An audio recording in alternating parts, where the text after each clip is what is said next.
Hi guys, today I'm going to show you how you can run PHP using Visual Code with XAMPP. So first of all, I'd like to open Visual Studio Code and also XAMPP from my program. So if I search XAMPP control panel, I'll just open it, and then I'm going to click on the start Apache and MySQL.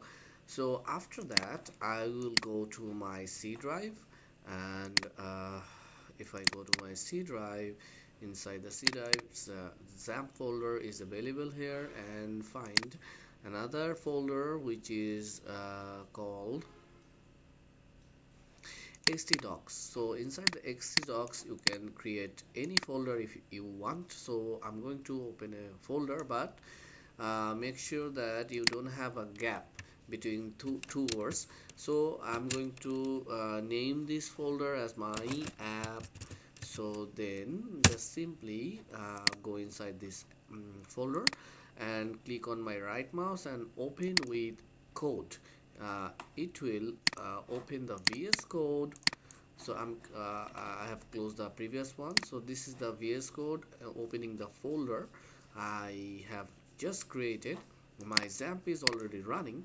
So now I'm going to click on this file and create a file which will be index.php. You can name any file as you like. Then you are ready to uh, run your course in PHP and see it.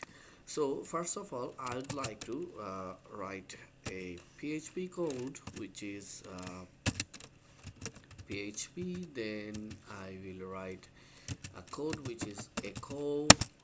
Then inside the quotation I will write hello PHP. Then I'll close it. Now I'll save it. So if I want to run this code in any browser as a local host, what I need to do is I have to open a browser.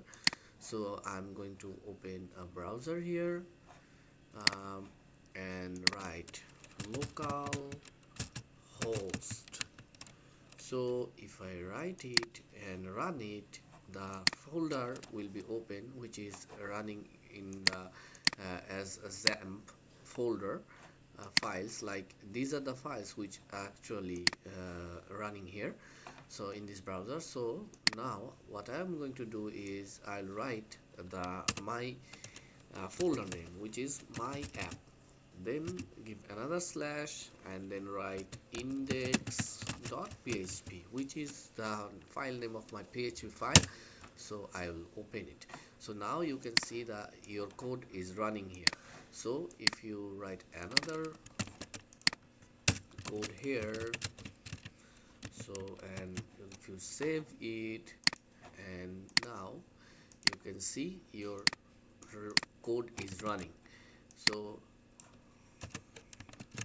you see it. So this is the way you can run your code with your browser with the help of XAMPP and Visual Code Studio. Thank you very much for watching this video.